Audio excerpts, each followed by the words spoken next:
上手难度大，对局挫败感强，也许是 RTS 式微的原因，但只要这群会打 GG 的老灯还在， RTS 就远未消亡。风暴之门即时战略，7月31日在 Steam 早鸟抢先，8月13日可免费体验。感谢你观看全球球的20小时评测，过完了困难战役，然后再体验合作与天梯。截止视频制作 ，Steam 近600条评测，55%褒贬不一，首日在线分值近5000。虽有亮点，目前个人仅推荐 RTS 情怀党尝鲜。接下来讲一下风暴之门作为 RTS 目前的4胜4败。盛典1，风暴之门解决了星期2新人入门2大痛点，所谓简化制胜 ，APM 不够，运营管不过来怎么办？风暴之门给出的答案是，在天梯之外的合作与自定义模式，可以 AI 托管运营，让玩家能专注于战斗爽。风暴之门在操作上做出的最大简化，则是用 QWERT 把建筑建造、兵种升级、科技升级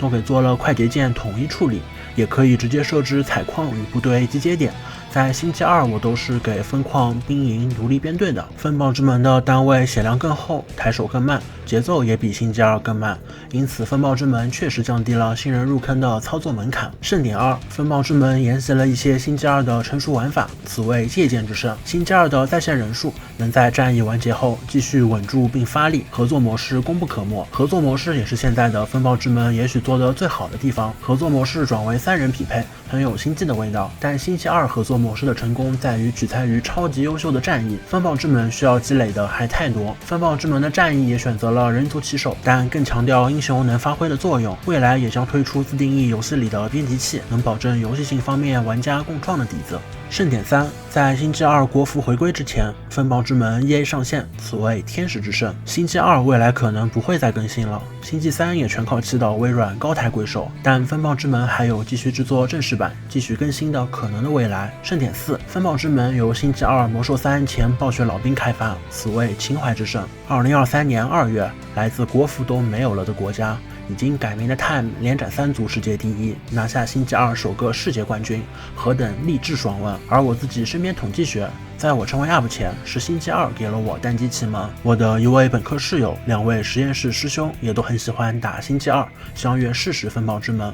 我们这一代马上30-40的 RTS 老灯是愿意为了情怀买单的，但奔着情怀而来，风暴之门也许会让很多期待着 mini 星期2的玩家失望。下面来说4大败点。败点1，风暴之门的划分不讨喜且缺乏辨识度，此为美术之败。封面英姿飒爽的人族指挥官领袖，进了游戏成了眼睛都快瞪出来的眼影黑姐姐，说话无口型，人物建模不讨喜，甚至让人有点怀疑经过了正确的洗礼。划分太过卡通而塑料，单位之间缺乏辨识度，不太能从大军中快速锁定需要的单位。也许缺乏经费只能做成这样，但我是真的希望风暴之门的美术风格别就此定型。败点2，风暴之门的售价偏高，此为售价之败。风暴之门的合作模式指挥官卖50一位，星期2是25。星期2作为老游戏，战役3部曲已经免费了，风暴之门其他环节的售价差不多是星期22倍，有点劝退。败点3，风暴之门延迟较高，需要加速器，还自带反作弊小蓝熊，